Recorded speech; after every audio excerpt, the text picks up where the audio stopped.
Hello everyone, welcome back to another session of the Hopry. Today I'm going to be trying a beer that I've actually seen in the store several times and kind of passed up. I actually met with a good friend of mine, Jay Hinman. Jay, you're kind of the inspiration behind me wanting to try this beer. I think he gave it a perfect or a near perfect score on his website, which when you're watching this on my website, I'll put a link to his review and his website down there. But this is from a brewery called Urthel, and they are out of Belgium. What I find to be very interesting about this brewery is that it is a husband and wife team that operate this brewery. They've only been around since 2000. And the brewer of the couple is actually the female, and her name is Hildegard van Oosteden. And her husband, Bas, is the one who created this gnome that you'll always see on their beers. But anyway, yeah, like I said, they've been around since 2000. In fact, Hildegard's birthday is just the other day, I think, June 30th. So Hildegard, if you ever watch this, happy birthday. But anyway, really looking forward to trying this one. It is a Saison. It clocks in right at about 6%. In fact, right here on the label it says 6%. But yeah, really looking forward to it. Heard good things about it. I do know also that it's only been available here in the United States since about last year. I think it was sometime in early to mid 2010. So with that said, let's go ahead and pour this in a glass and get going here. All right, well, it pours exactly like a Belgian Saison should. I will tell you though, and you can probably see this on camera, it is very, very, very clear.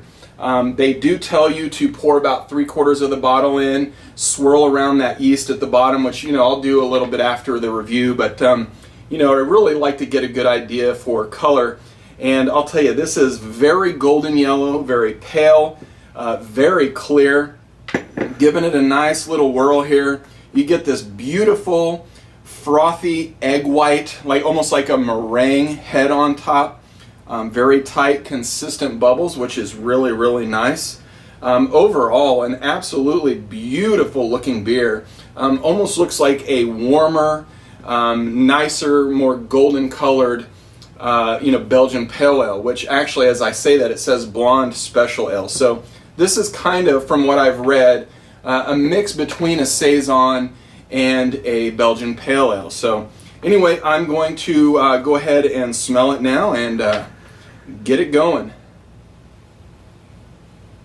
Ooh.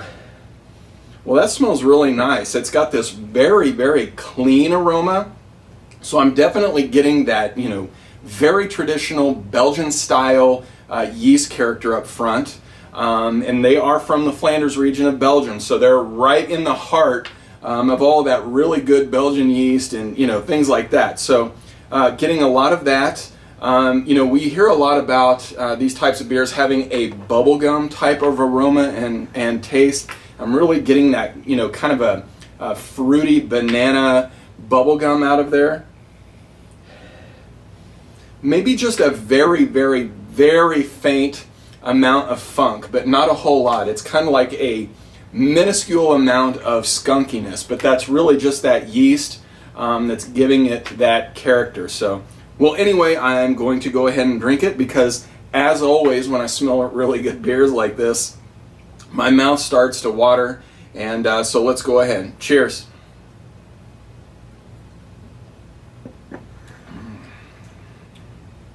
Ooh. Wow, that is extremely clean on the palate. I mean, there's just a subtle amount of everything. There's a little bit of that Belgian yeast character, which gives it that sort of banana and clove character. I'm definitely tasting that sort of, banana flavored bubblegum too. It's got a fair amount of hop in here, which I really like. It's giving it, a little bit more of a hop character than what you might see. I do know that this is brewed with, I want to say about 20 or 25% wheat. So it is kind of giving it more of a textural mouthfeel. So I think that texture with the bitterness from the hops is really what's kind of giving it that flavor. But I'm really happy with how clean this beer tastes. Very, very, very subtle. But very traditional, very classy. You know, this is like a tuxedo. You know, you have a lot of beers that maybe they're kind of the rock and roll star, you know, but this is just very, very classic to me. Something that, you know, is going to be good no matter where you are. It's very easy drinking. 6%. I mean, you know, if you wanted to have 2 or 3 of these in the fridge all the time, you know, this would be a really great beer to come home to on, like I say, a Friday night, and maybe just sit down and watch a little bit of TV and, you know, knock one of these back. But yeah, really, really good beer. Hildegard, I'll tell you, you and Boss, you know, really do great beer. I've had a couple of the others. I've tried the Quad, had the Urthel Hop It, which I could recommend both of those, and this is one that I hadn't had yet, and I will tell you that I will recommend this one just like I do those other two. So, well, anyway, guys, I really hope you enjoyed this session, and until we get together next time, cheers.